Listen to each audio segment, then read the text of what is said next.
Arabes Unis et Bahreïn, ce geste, dit-on déjà, qui bousculera les équilibres au Proche-Orient.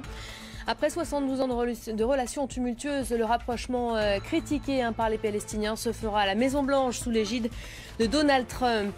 Bienvenue dans le journal. C'est un nouveau chapitre qui va donc s'écrire aujourd'hui au Moyen-Orient. Après 72 ans de relations tumultueuses, l'État hébreu va normaliser ses relations avec les Émirats Arabes Unis et Bahreïn.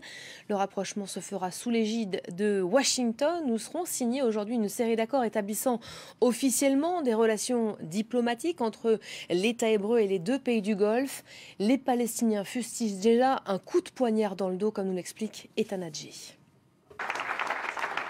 C'était le 13 août dernier. À la surprise générale, Donald Trump annonçait la normalisation des relations entre Israël et les Émirats Arabes Unis.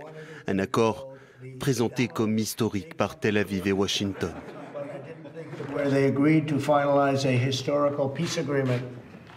Everybody said this would be impossible. This is the greatest advancements toward peace between Israel and the Arab world in the last 26 years.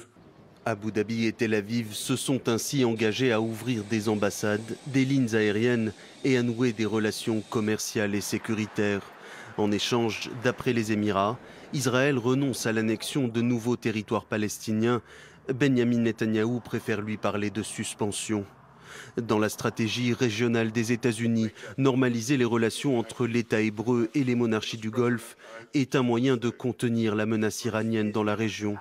C'est également une victoire diplomatique pour Donald Trump et Benyamin Netanyahou, à laquelle est venu s'ajouter vendredi dernier un accord de normalisation entre Israël et Bahreïn, quatrième État arabe à établir des relations officielles avec Israël, après l'Égypte, la Jordanie et donc les Émirats. Les Palestiniens crient à la trahison.